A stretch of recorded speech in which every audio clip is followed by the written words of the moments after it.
Welcome to 300 Thoughts. So I saw this meme and I like it, and I realized that I have not talked about the Bechdel test, also known as the Bechdel-Wallace test, as Alison Bechdel prefers, because even though she wrote the comic it was based off of, it was her friend with the last name Wallace who came up with the concept. So the actual test is 3 steps.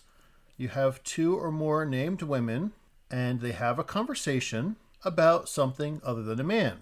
Fairly simple.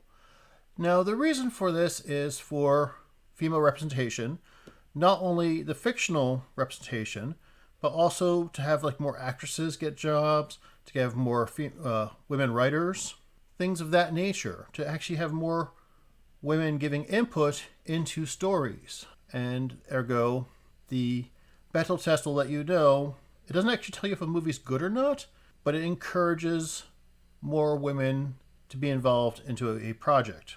Now, these other tests, I know some of them, and the Mako-Mori test is based off Pacific Rim.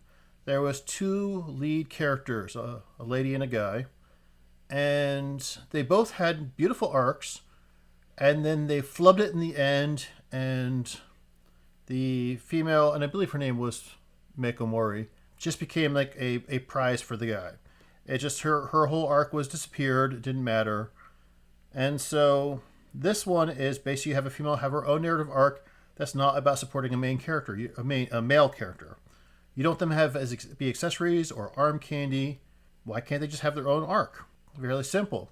The sexy lamp is a very simple test, and that is the female character needed for the plot?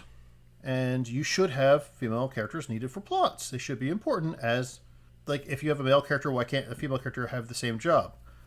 But if you can just have the female characters like background dressing, and the sexy lamp I believe is kind of a reference to A Christmas Story?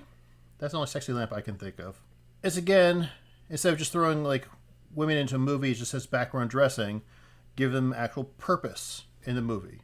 The antifreeze that I've also heard is the fridging, which is basically similar to the Mako-Mori, in that the female character is only there to further the story of another character, and the female is assaulted, injured, killed. The last one I'm not too familiar with. Complex women defined by solid characteristics other than a handful of undeveloped masculine-coded stereotypes. If you look at the first Alien movie, Sigourney Weaver was supposed to be a male character, and they replaced it with her. And I feel she does a great job, and that would probably not... it doesn't follow this rule. Anyway, those are my thoughts. Let me know what your views are on all these. Thanks.